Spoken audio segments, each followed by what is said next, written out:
నమస్తే అండి, welcome to our channel. ప్రస్తుతం మనం జూబ్లీ హిల్స్లోని ఆరోగ్యశ్రీ ఆఫీస్ వద్ద ఉన్నాము. అయితే ఇక్కడ ఆరోగ్యమిత్రకు సంబంధించి ఆరోగ్యశ్రీలో పనిచేసేటటువంటి డాక్టర్లు కావచ్చు, వాళ్ళందరూ కూడా ఇక్కడికి వచ్చి ధర్నా చేస్తున్నటువంటి పరిస్థితి చూస్తూ ఉన్నాం. ఏదైతే వాళ్ళకి సరైన జీతాలు రావట్లేవని చెప్పి కూడా, అదేవిధంగా అది టైంకి రావట్లేవని చెప్పి కూడా, వారికి సరైన గుర్తింపు రావట్లేదని చెప్పి కూడా వారు ఆందోళన వ్యక్తం చేస్తున్నటువంటి పరిస్థితి చూస్తున్నాం. చూడొచ్చు, వేలాది మంది ఇక్కడ ఏదైతే ఆరోగ్యమిత్రకు సంబంధించి వారందరూ కూడా ఇక్కడ కూర్చొని మార్నింగ్ నుంచి కూడా నిరసన తెలుపుతున్నటువంటి సందర్భాన్ని చూస్తూ ఉన్నాము. సో ఎట్లయినా ప్రభుత్వం స్పందించి మాకు న్యాయం చేసేందరూ కూడా ఇక్కడ నుంచి కదలమని చెప్పి చెప్తున్నటువంటి పరిస్థితి చూస్తూ ఉన్నాం. చూడవచ్చు, పట్టుకొని కూడా ఫ్లెక్సీలు కూడా చూడవచ్చు, అవి భద్రత కల్పించాలని చెప్పి కూడా ఖచ్చితంగా ప్రభుత్వం దిగిరావాలి, మమ్మల్ని ఆదుకోవాలని చెప్పి కూడా ఇక్కడ డిమాండ్ చేస్తున్న పరిస్థితి చూస్తూ ఉన్నాం. మాట్లాడదాం కొంతమందితో, ఏం చెప్తారనేది. సో ఏంటి మీ ఇష్యూ ఏంటి? ఇక్కడ భారీ ఎత్తున ధర్నా చేస్తూ ఉన్నారు, దేనికోసం ధర్నా చేస్తూ ఉన్నారు ఏంటి? నేను కరీంనగర్ ఉమ్మడి జిల్లా ఆరోగ్య మిత్ర గుర్రం రవి సార్. మేము గత స్కీమ్ స్టార్ట్ అయిన నుంచి చేస్తున్నాం, 2007 నుంచి. మా క్వాలిఫికేషన్ వచ్చేసి పీజీ 55% తోటి విత్ కంప్యూటర్తో తీసుకున్నారు సార్. మా క్యాడర్ వచ్చేసి అటెండర్, లిఫ్ట్ ఆపరేటర్ క్యాడర్ ఇవ్వడం జరిగింది సార్. గత 17 సంవత్సరాల నుంచి చెప్తే గదే 15,600 రూపాయలు ఇస్తారు సార్. అన్ని కట్టగా 13,000 అట్లా వస్తున్నాయి. మాకు క్వాలిఫికేషన్ తగ్గట్టు క్యాడర్ ఇవ్వాలి, ఉద్యోగ భద్రత ఇవ్వాలి. ఎవరైనా చనిపోతే వాళ్ళకు వారసత్వ ఉద్యోగం ఇవ్వాలి సార్. భారీ ఎత్తున ఎందుకు ధర్నా చేయాల్సినటువంటి పరిస్థితి ఏంది? మంత్రులతో కావచ్చు, లేకపోతే హెల్త్ మినిస్టర్తో కూడా మాట్లాడితే ఏం చెప్తున్నారు? చాలా సార్లు మాట్లాడాను సార్. 17 సంవత్సరాల నుంచి వెళ్ళి 17 సార్లు కలిసినాం. అందరికి ఎమ్మెల్యేలకు, మినిస్టర్లకు, సీఎం సార్కు రెఫరెండం ఇవ్వడం జరిగింది. వాళ్ళు ఎలాంటి స్పందన లేదు సార్, ఎలాంటి స్పందన లేదు.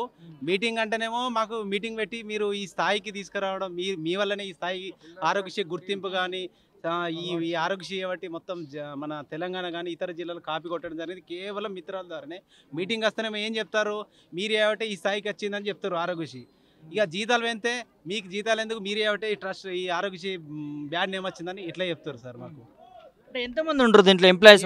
ఒక 1000 మంది దాకా ఉంటాం సార్. 1300 మంది ఉంటుంది సార్ మొత్తం. అంటే వాళ్ళందరూ ఇక్కడ ఇబ్బంది పడుతున్న పరిస్థితి. ఇబ్బంది సార్. అట్టి 13,000 సార్. ఇలా సార్ ట్రస్ట్లో చేసేటోళ్ళకి మా హాలిడేస్ ఉంటాయి సార్. మాకు ఎలాంటి హాలిడేస్ లేవు.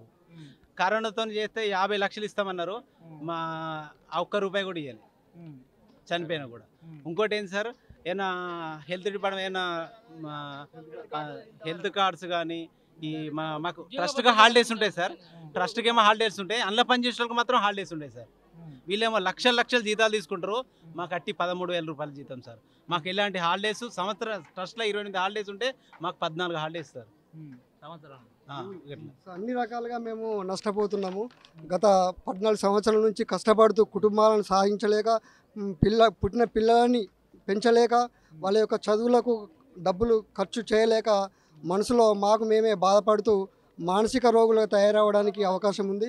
దయచేసి ఇప్పటికైనా ప్రభుత్వం గమనించి మా యొక్క క్యాడరు చేంజ్ చేసి దానికి తగ్గట్టుగా జీతాలు పెంచి మమ్మల్ని ఆదుకోవాలని, మా కుటుంబాలను ఆదుకోవాలని ట్రస్ట్ CEO గారికి అట్లాగే మా ప్రభుత్వానికి మేము విన్నవిస్తున్నాము. దయచేసి ఇప్పటికైనా ఎన్నోసార్లు ఇక్కడికి వచ్చి మేము ధర్నాలు చేయడం జరిగింది, రిపడెన్లు ఇవ్వడం జరిగింది. అట్లాగే అనేక మంది ఎమ్మెల్యేలు, మంత్రులు కానీ అందరికీ కూడా కలిసి మా యొక్క బాధలు చెప్పుకున్నప్పటికీ కూడా మమ్మల్ని ఎవరు కూడా గుర్తించలేకపోతున్నారు. అసలు మేము చదువుకు తగ్గ వేతనం ఇవ్వాలి, చదువుకు తగ్గ భద్రత ఇవ్వాలని కొట్లాడుతున్నాం తప్ప మా పెద్ద కోరికలేమి కావు ఇవి. దయచేసి ఈ చిన్న కనీస వేతనాన్ని కల్పించాలని విజ్ఞప్తి చేస్తున్నాం.